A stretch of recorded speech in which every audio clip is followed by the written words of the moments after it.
Just when it looked like Michigan was poised to take a double-digit lead, Ohio State gets a big stop. They'll still be pinned at their own 2, and Michigan's defense once again called upon to make a big play. But that is a huge break for the Buckeyes when they needed it most. The second turnover of the game for the Michigan Wolverines. They still have a 10-7 lead. Ohio State, though, takes over on the fumble recovery at their own 2-yard line with 11-12 still to play in the third quarter on the Michigan Football Student Radio Network, WCBN FM Ann Arbor. JT Barrett lined up at the bottom of the T in Ohio State letters in his own end zone. Takes the snap, rolling to the left side, has some room. Rashawn Gary cuts off some space and makes the stop on the signal caller after a 2-yard scurry. Rashawn Gary, known for his edge rushing, but excellent job getting off the block there and sealing the interior. A big hole had opened up, and that could have been 5-10 yards on first down. 2nd and 7, Barrett rolling out to the left side. Pressure coming. He's hit as he gets rid of it. Fires it towards the sideline. He was out of the pocket, and it got past the line of scrimmage, so no safety coming. Ohio State real lucky there. JT Barrett getting about Smart 2 play. or 3 yards to his right out of the pocket. Pass goes past the initial line of scrimmage, so Ohio State avoiding the safety there. But 3rd and 7 from their own 4. They're going to need a big play here to get out of the shadow of their own end zone. Lots of speed on the field at the end positions with Gary and Charlton. Hurst and Glasgow down as the 4 linemen. Michigan with the nickel package for this 3rd and 7. Ohio State snapping it from their own 5. Barrett alone in the shotgun. Pressure coming, has to get rid of it, fires it over the middle, has his intended target, and the catch is made for a first down at the 15 for the Buckeyes. The reception is the redshirt freshman, KJ Hill, who's really emerged over these past few weeks. And a great job by JT Barrett there, sticking in the pocket. There was a lot of pressure coming. He got hit hard as he threw a dart across the middle of the field. Excellent pickup on 3rd and long. He struggled on some throws, not on that one. It was a dart to the redshirt freshman from Arkansas. 1st and 10 for Ohio State at their own 15 after the fumble recovery with Michigan having goal to go. They give to Mike Weber on the option read, and he's stopped for no gain. Mike Weber out of Cass Tech in Detroit, famously committed to Ohio State, and then the primary recruiter, the running backs coach from Ohio State, left for another school. And Mike Weber still electing to go to Ohio State. There's nothing really he could do, signing his national letter of intent. Hasn't had a strong game here today in his redshirt freshman season. First look at Michigan. Just 14 yards on 7 carries. Barrett rolling out to the right, has room, and he fires it. A miscommunication between him and Noah Brown, and it's thrown off the extended left arm of Brown. Incomplete, 3rd and 10 upcoming. Barrett had to get rid of that one quick. Mike McRae had a very good read. Don Brown dialing up that blitz, getting it off the edge. And McRae into the backfield, had to force Barrett to roll out to his right, get the quick throw off. The crowd a bit restless here in Columbus. The Ohio State offense has yet to put points on the board in this game. They trail 10-7 off a pick 6, the only score for the Buckeyes. 9:46 still to play in the third quarter. It's 3rd down and 10 from the 15. Barrett drops back, pressure coming off the edge, fires it into the flat, and a great open field tackle made by Delano Hill. A 5-yard gain at most. I believe the receiver was Mike Weber coming out of the backfield, and he's held to a 4-yard pickup. 4th down, and Cameron Johnston once again coming to the field to punt. Michigan overloaded that right side of the line. Chris Wormley, Taco Charlton, the men collapsing the pocket on JT Barrett's line. He had to dump it down to Mike Weber, and Mike Weber isn't really a speed back. He is a power back. He couldn't get away from his man. Tackled, and Ohio State is punting once again. Johnson at his own 8. It's a fake. He's running it up the middle, and he will not pick up the first down. Ohio State looking for some magic, and Johnson carried it. The Aussie only picked up 4 yards. He needed 6, and a huge swing in field position for the Wolverines. I don't hate the play call by Urban Meyer. He's trying to find a spark, but Michigan is back in great field position. Couldn't agree with you more. I think right there they had that really well read. Michigan dialed up in an attempt to block. They had a near block earlier in the game. Grant Perry called for the running into the kicker penalty. Chris Partridge, Michigan's special teams coordinator, dialing up that play, but Ohio State, their attempt fails, and now Michigan, excellent field position, starting from the 22-yard line, looking to pick up the slack. They came up short after Wilton Spade fumbled on Michigan's last possession. Ohio State's defense has been bent, but they haven't broken. They've conceded just 1 touchdown thus far. They do trail 10-7, and Michigan takes over on the fake punt. They give to Smith, wrapped up, spins through a tackler, keeps the legs loose, and gets inside the 20 down to the 18. Under 9 minutes to go here in the third quarter. Michigan looking to add to their 10-7 lead. Looked like about 5 yards there on first down. They're going to spot it as 4. In any case, Davion Smith, we've talked about it all season. He gets hit, and then he keeps going right there, spinning, not quite all the way out of the tackle, but leaning so that his entire body length could fall forward and pick up the yardage. Jabril Peppers in. It's the Pep Cat. He has Karan Higdon to his right in the shotgun, Davion Smith to his left in the shotgun. Jake Butt slot right, Chesson wide right, Darbo wide left. Peppers, design keeper, running up the middle, wrapped up at the legs by Hubbard for a 2-yard carry. One thing I'll say about Jim Harbaugh's play calling with Peppers, that's been a play throughout the season that you think that they're dialing up something extravagant to give Jabril Peppers the opportunity to, maybe break one big, but so far this season, he hasn't gotten a lot of big-time plays. You think of the Rutgers game, maybe a couple there, but other than that, hasn't been too imaginative. Explosive plays have gone the way of the Buckeyes in recent memory in this series. Could Michigan get one to add to their lead? Play action. Spate fires out to the right side. Has Darbo. Darbo makes the basket catch. He hangs on. First down, Michigan, a 10-yard connection. Darbo having himself quite the ball game, and Michigan has goal to go once again for the second time in this half.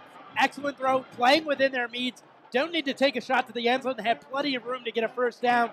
And Wilton Spate right there, the quick out route, throws it to Darbo. They've drawn up that play 3 or 4 times today where Darbo lays out about 10 yards downfield.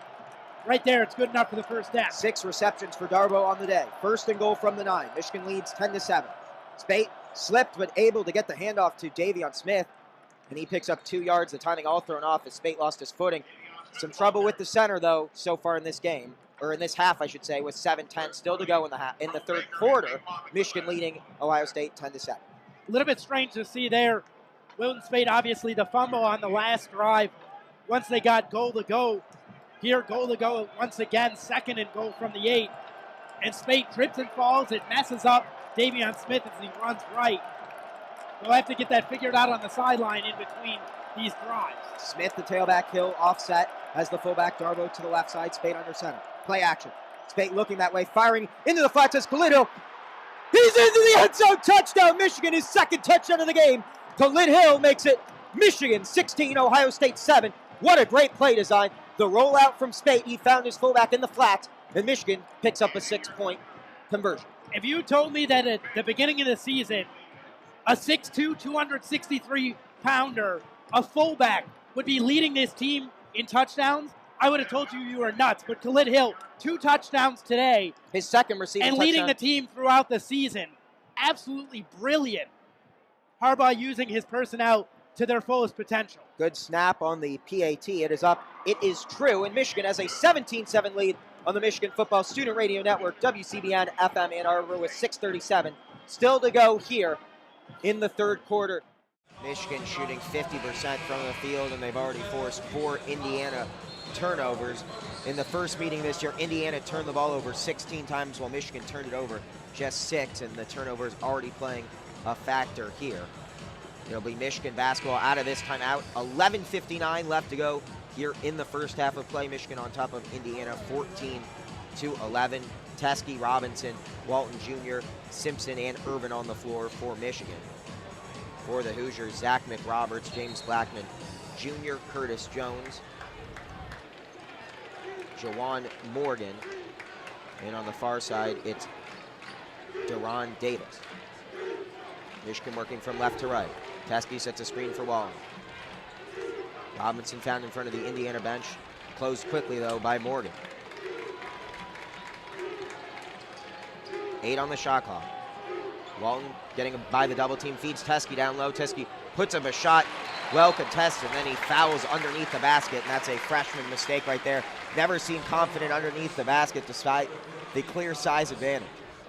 Yeah, kind of a wild look there from John Teskey, and a good look, a good offensive possession. Mo Wagner probably would have turned that into 2 points, but learning curve for John Teskey is he's good on defense, but he's got some growth on offense. At the other end, Teskey altering a shot as the dunk attempt appeared open for Morgan. Indiana gets the offensive rebound, but Curtis Jones can't hit the triple.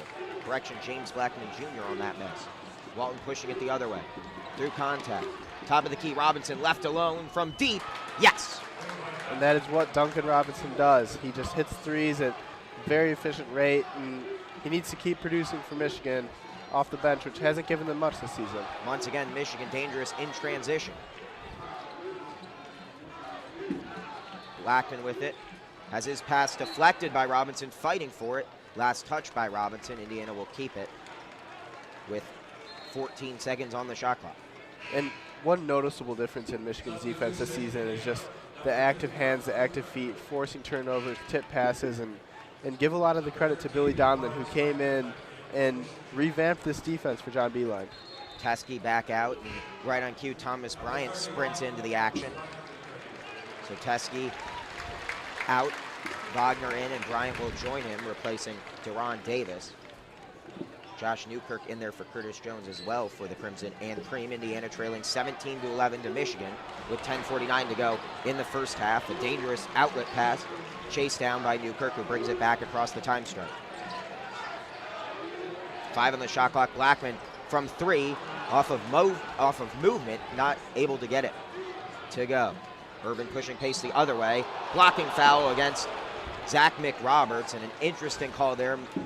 However, Irvin, I think, was in the right positioning, and the aggressor forcing that contact and drawing the foul. Good to see that aggressiveness coming back for the senior from Fishers, Indiana. Yeah, Simpson learning from the senior Derek Walton a little bit, it looks like, on pushing the ball right away on fast breaks. We've talked about how dangerous this Michigan team is in transition, and Simpson got going right there, right away. Robinson looking to inbound it. Finds Walton.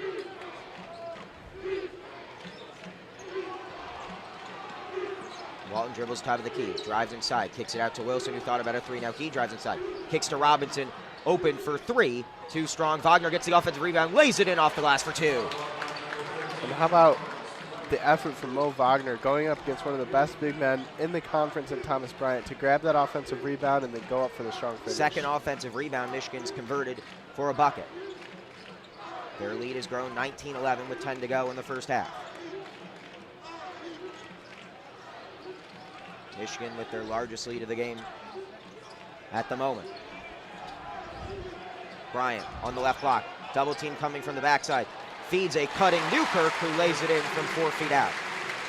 And that's a really good move by Thomas Bryant. DJ Wilson came over on the double team, and he found the cutting Newkirk for the easy basket.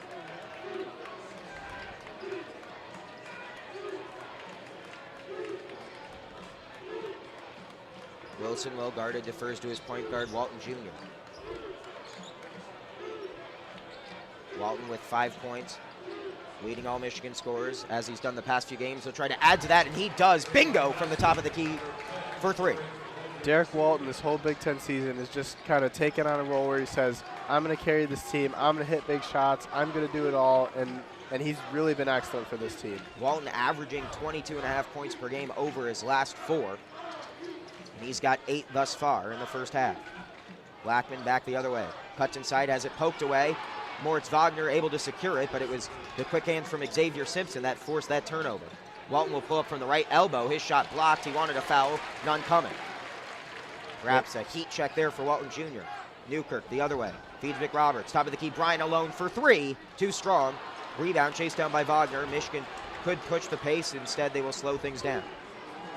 And last 2 possessions for both teams, maybe a little bit too rushed. Walton pulling up for a mid-ranger and blocked, and then Thomas Bryant, another 3-pointer and another bad miss for Indiana. Michigan still shooting 50% from the field. Wilson steps inside from 8 feet out, banks it off the front of the rim, too strong. Newkirk splits the defense, gets to the rim, and lays it by Duncan Robinson off the window.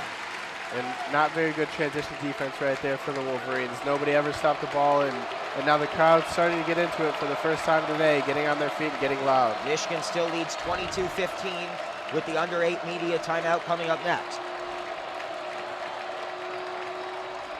Screen from Wagner. Walton feeds a cutting Wilson baseline, intercepted by McRoberts. Just the second turnover of the game for Michigan.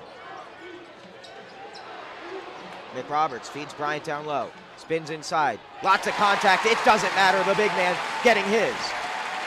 And Thomas Bryant starting to get in this game now, getting the ball down low and finishing.